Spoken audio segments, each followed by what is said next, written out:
Hi everyone, my name is Kåre Sivertsen and I'm the Managing Director here at Scene Change Creative Consultants, a long-term member of the Norwegian-British Chamber of Commerce. Now we specialize in face-to-face workshops on a personal development level. So we do coaching programs, mentoring programs, we do training on unconscious bias and also presentation skills. Now, it goes without saying that the vast majority of our work has either been put on hold, it can be cancelled, or it can be postponed. And clients that we're working with thinking of, well, how can we still engage with our people now that everyone is working from home, working remotely, all across the country? And so we were in dialogue with a client today and finding out how we could actually deliver our training to them rather than cancelling. And what we decided was that we needed to make sure that we could deliver our content using webinars.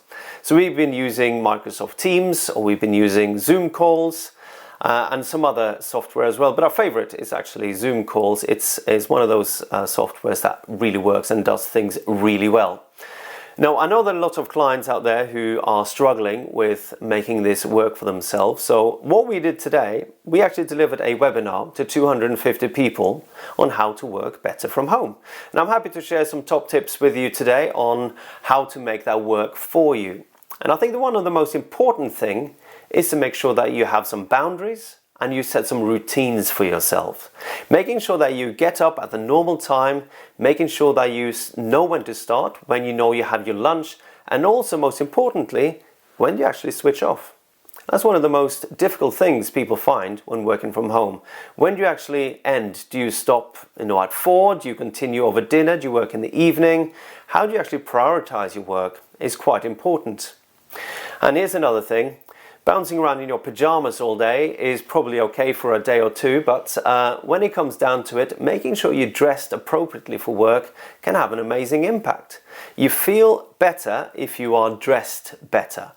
And making sure that your working environment is decluttered, it's tidy, and it's business focused. Like it is at work, you should treat it as your office. And making sure that you also have prioritizations in place. What is the most important and what's the most urgent? Using the Eisenhower box is a very popular tool that we recommend to people. So the challenge for the Norwegian-British Chamber of Commerce going forward would be to how do we engage our members? And I'm happy to work with the Chamber of Commerce to find ways of creating and organizing events that are innovative, challenging, thought-provoking, but not being in the room at the same time. So I'm happy to work with Kåre and the Norwegian-British Chamber of Commerce to find out how and if we can deliver some of our content and some of our events using live webinars. So I'm looking forward to that challenge, Kåre, and hopefully everyone stays safe and stay healthy. And I look forward to see you at one of the events in the near future. Thank you and goodbye.